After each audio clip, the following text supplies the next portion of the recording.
Alors, le Startup Act en Tunisie, tout le monde en parle, ça promet plein d'avantages. Mais la vraie question c'est comment on y accède? Eh bien, il n'y a qu'une seule porte d'entrée, une seule clé, le fameux label Startup. Dans les minutes qui suivent, on va décortiquer ça ensemble, pas à pas. On va voir comment l'obtenir, les pièges à éviter et les astuces pour que votre dossier passe. Allez, c'est parti. Voilà la question que tout le monde se pose. Le Startup Act, c'est super sur le papier, mais concrètement, comment on fait pour débloquer tous ces avantages? La réponse, elle est simple, elle est directe, et elle tient en 2 mots, le label Startup. C'est la seule et unique clé. Et attention, il faut vraiment bien comprendre ça. Le label, ce n'est pas juste un joli papier à encadrer. Non, non, c'est la clé, la seule porte d'entrée. Sans ce sésame, eh bien, pas d'avantages fiscaux, pas de compte en devise, rien du tout. C'est simple, c'est un passage absolument obligé. Bon, alors on entre dans le vif du sujet. Avant même de commencer à préparer le moindre papier, il y a un premier test à passer. 5 critères, 5 conditions incontournables. Voyons voir si un projet a ce qu'il faut pour passer cette première étape. Le premier point, c'est l'âge. L'âge de la société. Elle doit avoir moins de 8 ans d'existence légale, pas un jour de plus. Pourquoi?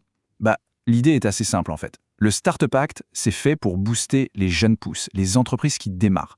C'est pas pour les boîtes qui sont déjà bien installées. Deuxième critère, la taille. Il y a des limites à ne pas dépasser. Moins de 100 employés et un chiffre d'affaires ou un bilan qui reste sous la barre des 15 millions de dinars. Encore une fois, l'objectif est clair. On veut aider les petites structures innovantes à décoller, celles qui ont vraiment besoin d'un coup de pouce. Troisième point, et c'est important, l'indépendance. Qui détient le capital?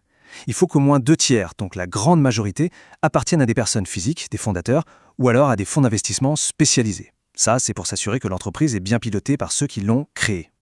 On arrive maintenant au cœur du réacteur. Le critère le plus scruté, c'est l'innovation. Est-ce que le modèle d'affaires est vraiment nouveau? Est-ce qu'il apporte quelque chose de différent sur le marché tunisien? On ne parle pas d'une petite amélioration, on parle de faire les choses différemment.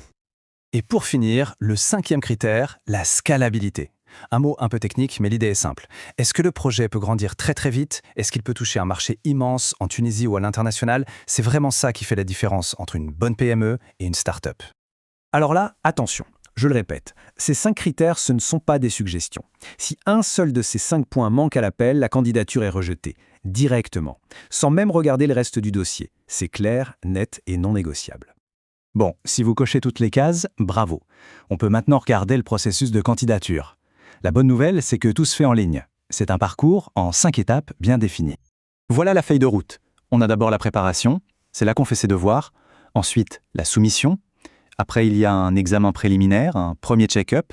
Puis le gros morceau, l'évaluation. Et enfin, si tout se passe bien, l'obtention. On va détailler tout ça. Alors, l'étape 1, la préparation. Et franchement, c'est peut-être la plus importante. Tout se joue ici, bien avant de cliquer sur Envoyer. Il faut bien sûr créer son compte sur le portail, mais le vrai travail, c'est de monter un dossier en béton. Un pitch deck qui claque, un business model limpide et surtout une preuve de concept qui tient la route.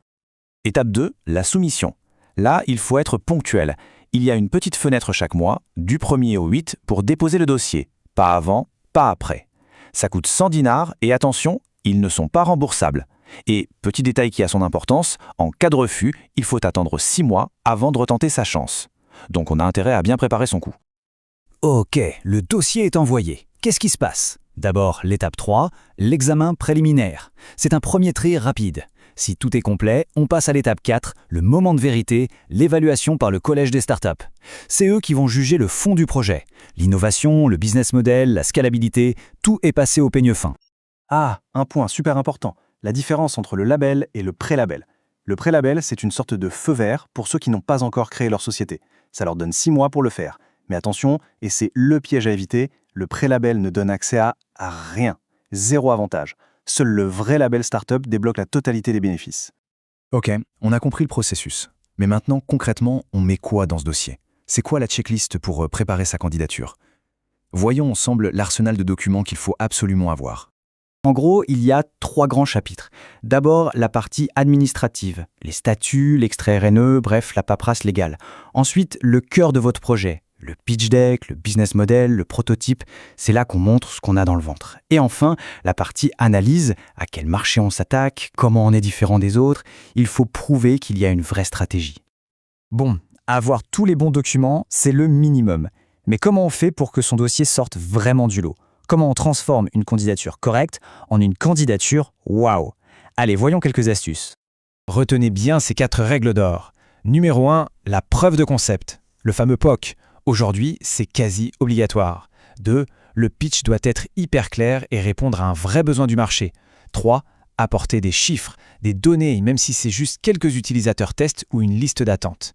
Et enfin, la règle la plus simple, préparer tout, absolument tout, bien en avance. Et en termes de timing, ça donne quoi? En gros, comptez plusieurs semaines juste pour la préparation. Ensuite, la petite fenêtre du 1er au 8 du mois pour soumettre. Après ça, il faut patienter entre 2 et 4 semaines pour l'examen. Au total, attendez-vous à une réponse finale, disons 1 à 2 mois après avoir cliqué sur « Envoyer ». Et si c'est oui, eh bien c'est l'étape 5 et le début d'une nouvelle aventure. Je crois que cette phrase résume tout, vraiment. Il faut comprendre que le label Startup, ce n'est pas un guichet automatique. Ce n'est pas parce que les papiers sont en règle qu'on l'obtient. C'est un vrai jury qui évalue la qualité du projet. Être en règle, c'est le point de départ, mais ça ne suffit pas pour franchir la ligne d'arrivée. Voilà, on a fait le tour. Finalement, la question à se poser n'est pas juste « est-ce que je coche les cases ?» La vraie question, c'est « est-ce que mon projet a ce qu'il faut pour convaincre? Est-ce qu'il a le potentiel de vraiment changer les choses ?» C'est sur cette réflexion que je vous laisse. Merci d'avoir suivi cette explication.